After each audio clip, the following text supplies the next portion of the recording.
പകൽ വെളിച്ചമുള്ള കാലത്ത് മിയ എന്നൊരു ചെറിയ പെൺകുട്ടി തന്റെ വീട്ടിന്റെ പുറമറ്റത്തിൽ തന്റെ പ്രിയപ്പെട്ട ചുവപ്പ് ബോൾ കൊണ്ട് കളിക്കുകയായിരുന്നു. അവൾ അതു ഉയരത്തിലേക്കെറിയുകയുണ്ടായി. ബോൾ ബോയിങ് എന്ന് എങ്ങനെങ്കിലും ചാടി ഒടുവിൽ ഒരു മുള്ളൻ ചെടിയിലേക്ക് കയറി.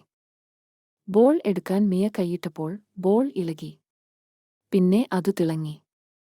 വാ വാ, മിയ പറഞ്ഞു, കണ്ണുകൾ അത്ഭുതത്തിൽ വലുതായി. അപ്പോൾ അങ്ങനെ തിളങ്ങുന്ന ബോൾ ഹൃദയസ്പർശിയായി പറന്നു തുടങ്ങി. ഒപ്പം ചുരുളിയായി പറയുകയും ചെയ്തു, നമുക്ക് ഒരു സാഹസികയാത്ര പോകാം. മിയ ബോൾ കെട്ടിപ്പിടിച്ചു. പിന്നെ അത് കുതിച്ചു. മേഘങ്ങൾ, പക്ഷികൾ, ഒരുപാട് ചിരിയോടെ നോക്കുന്ന ചന്ദ്രൻ, ഇവയെല്ലാം കടന്നു മുകളിലേക്കും മുകളിലേക്കും. അവൾ മേഘങ്ങളിൽ നീങ്ങി. ഇന്ദ്രധനുസ്സിലൂടെയുള്ള റോഡുകളിൽ നൃത്തം ചെയ്തു. തിളങ്ങുന്ന നക്ഷത്രങ്ങൾക്കു മേൽ നിന്നും സ്ലൈഡ് ചെയ്തു. പിന്നെ ബോൾ അവളെ വീട്ടിൽ തിരിച്ചു കൊണ്ടുവന്നപ്പോൾ മിയ അതിനെ കണ്ണീരോടെ കെട്ടിപ്പിടിച്ചു. ഇതുവരെ ഉണ്ടായ ഏറ്റവും മികച്ച ദിവസം, അവൾ പറഞ്ഞു. അന്നു മുതൽ മിയ കളിക്കുമ്പോഴെല്ലാം ആ ബോൾ തിളങ്ങാൻ തുടങ്ങി.